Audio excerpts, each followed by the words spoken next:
Hello and welcome to you Talking to Me. Yesterday, the EU Interior Ministers agreed to relocate 120,000 refugees, not by consensus, but with a qualified majority vote. 4 countries, Eastern countries, voted against the plan: Slovakia, Romania, the Czech Republic and Hungary. We have 2 members of the European Parliament here to discuss this division between the West and the East related to the relocation of refugees. I have Kinga Gal, you a member of European People's Party, and you're from Hungary. Hello. Hello. And welcome. And Mr. Ioan Pașcu, you are a Romanian member from the Socialist and Democrats group. Hello. Hello and welcome both of you. So yesterday's decision, 4 countries voted against the plan. Your country also, Hungary, Mrs. Gal. How do you consider this decision? Do you consider it as a diktat from Europe? I wouldn't say is a division between West and East, as you just mentioned. I would much more emphasize how the solution some countries see to this crisis. And what we are saying, what Hungary is saying, why it was not in favor of this system, that first we have to assure our external borders, see how many people we actually have, who qualify for protection, who qualify for the refugee status, and then to start to disperse these people, relocate them, and try to think about how this can be managed. Because until then, it should be totally inverse. First, see what's happening, stop the crisis. The numbers are changing day by day, and then show solidarity. Okay, I mean, you say that there is no division between the West and the East, but these 4 countries are from the East of Europe. So, Mr. Pașcu. Well, if there was a division, not a division, but rather, 2 separate parts, 2 metals which have to make an alloy, meaning, Eastern Europe, Western Europe, and making the alloy within the EU. I think, that we did not have time enough, 11 years since the first enlargement, to do that. And in the middle of it, we had the crisis, which introduced another, shall we say, fault line between the North and the South. So this crisis caught us, I would say, trying to manage these 2 fault lines, North-South and East-West. And actually, they reflect different experiences.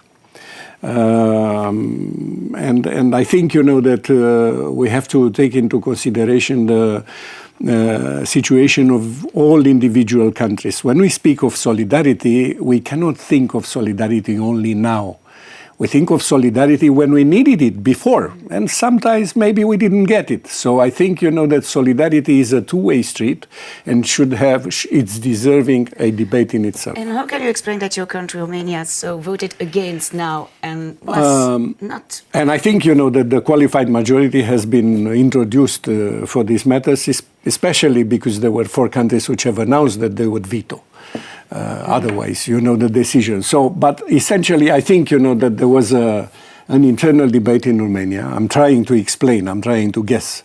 And then, our authorities, from the president to downwards, everybody has announced that the maximum number we can receive is 1,785. Actually, so that's why, because there was a pronouncement, internal pronouncement, Romania had to keep, that number in front of the European authorities. We will actually go to Romania because we have one question from Florin from Radio Romania. He's got a question related to Romania and to the taking of refugees there. We listen. Good day from Bucharest. My question goes for Mr. Pașcu.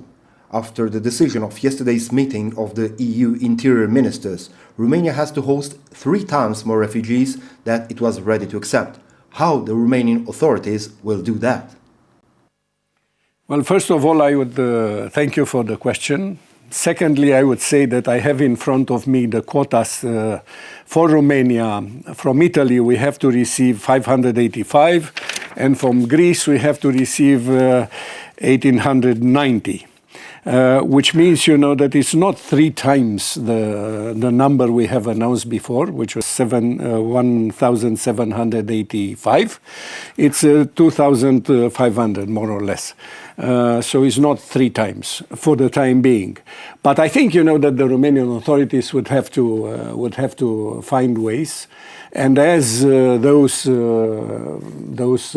first numbers have been announced, I am sure that there will be a solution to this in the future. And I remember that somebody said in Romania that there are solutions if we really want to think of that, which means former military units, which are now disbanded and have the possibility to accept these people.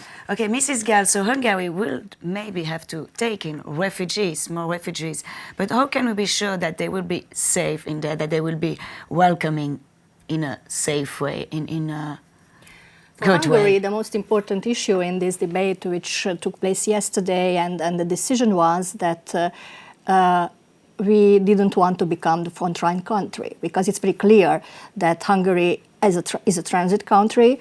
That is why the refugees coming don't want to meet authorities, don't want to register in Hungary and try to avoid any contacts, because they want to pass and go towards Austria, Germany. So they may have consequences to force them, to force these refugees. That's why it was in no way a frontline country.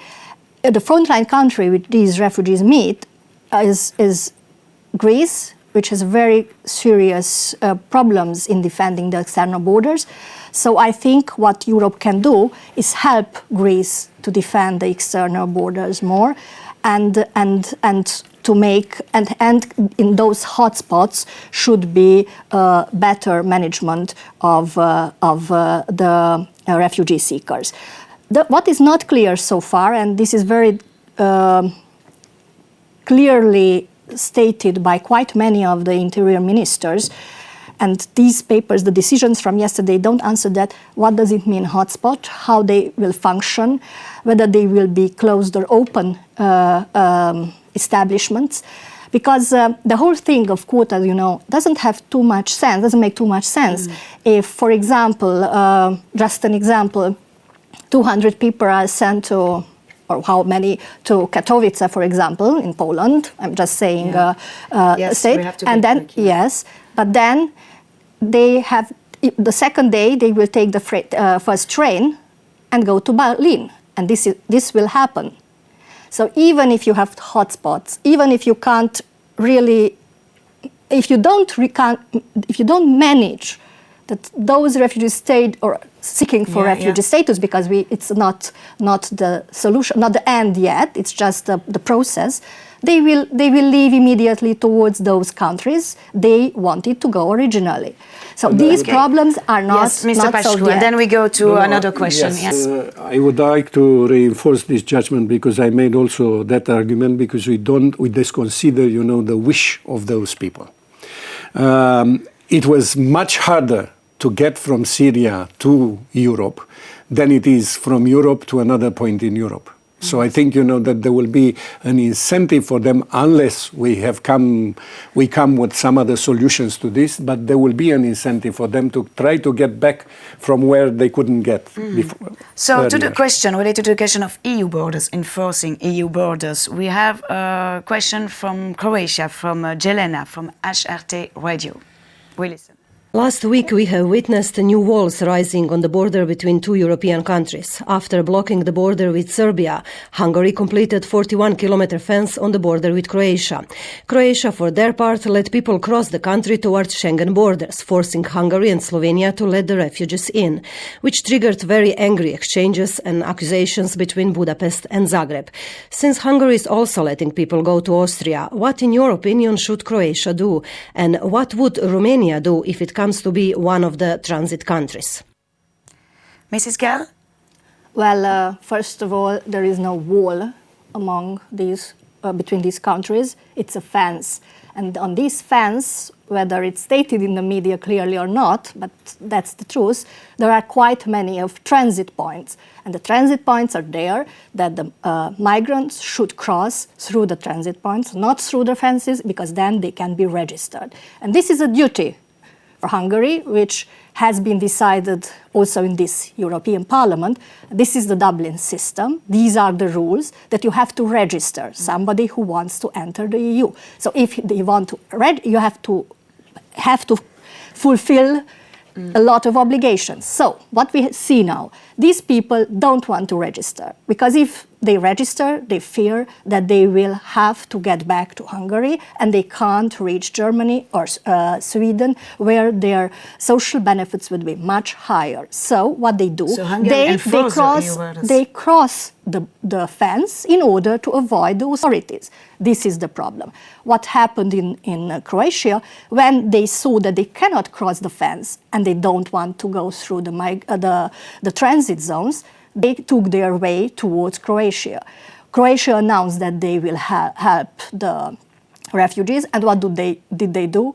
They put them in the train and they sent them to Hungary, where these people again wanted to avoid any type of registration. So this is not a solution. And what about Hungary protecting their borders? Does that mean that they have the right to use rubber bullets against migrants? No, it's not. Yes, that's a very interesting question, because you show, I mean, the media presents only the rubber bullets were not used. There was water cannon and tear gas. But what was before? There were hundreds who wanted to cut and go through the fence, where the other side was the police. And when they couldn't manage this, they threw stones and baton blocks.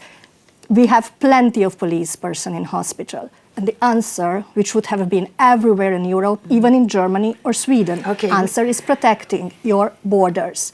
So this is a misleading thing. One more thing is... Yes, because we have to end it pretty soon. I'm asking always the people putting me this question, what kind of people are those who, when they know that they want to cross the fence and they don't want to go through the transit points, then they put in the first line the children in front of the water and in front of the tear gas.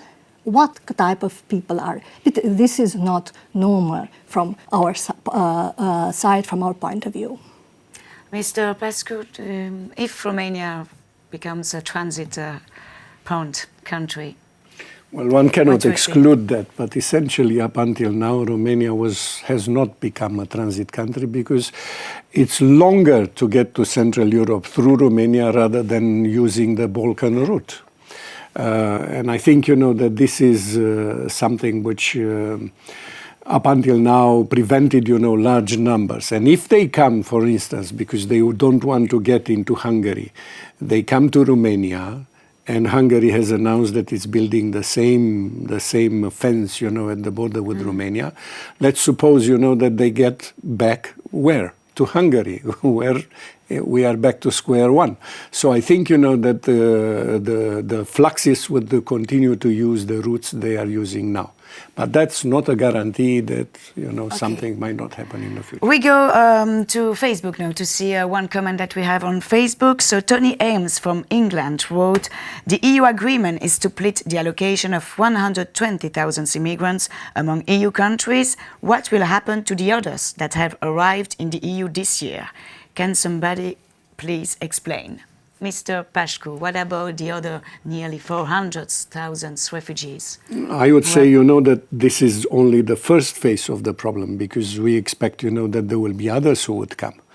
And then, I do not know whether winter conditions would deter them to really start this long journey from Syria. So there will be more. And I think, that we have to think beyond this first reaction. We have to think of integrating them. But an interesting factor, which I found out yesterday when I participated in a discussion in a Euro-Atlantic body, I found out, that most of those who are coming from Syria are coming from the territories controlled by Assad and not by ISIL. Okay, regarding now, we will finish this program soon. So regarding further sanction, that in the case of some countries don't take in refugees or don't respect the EU agreement, we have a question from Spain, Castilla y León Radio, also a Euranet Plus member. We listen. Hi everyone, it is say love rules the world, but in this case, and talking about migrants, we should say money. Do you agree with economic sanctions for those countries who do not respect European agreements? Mrs. Gal, whereas we know that economic sanctions are not legal in a basis way, but could we consider that as a solution? Will this push countries to take in more refugees? Economic sanctions can't be done. But again, what we are talking about is about not the sense of the problem. Because why the Commission had to come up with a solution, to find a solution to the crisis. And it's not about how you push one or other country to accept 2,000 or 1,300 people when there are millions coming through the borders. And we see that they are coming. And each weekend adds to the numbers.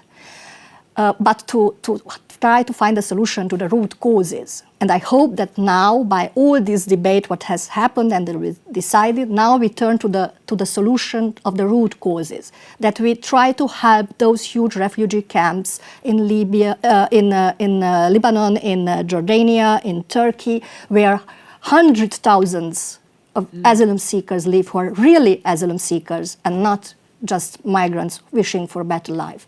That we can actively help them to stay there and help with economically these camps. That we can make some solutions for return those who are not eligible for these status. That we can find a solution together with the international institutions, together with our foreign ministers, that stops the root causes and totally start a fight against the smugglers. And this all has to happen. Otherwise, 1,000 from this to this country or 300 to the other won't solve anything.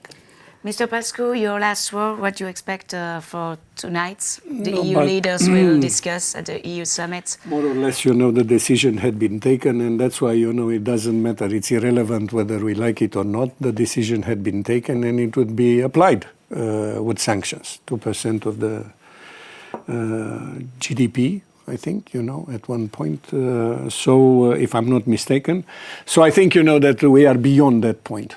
But essentially, we have a double problem here. The first would be, how to deal with the crisis. I mean, those who have already come and those who are on their way to come, and we have to deal with that.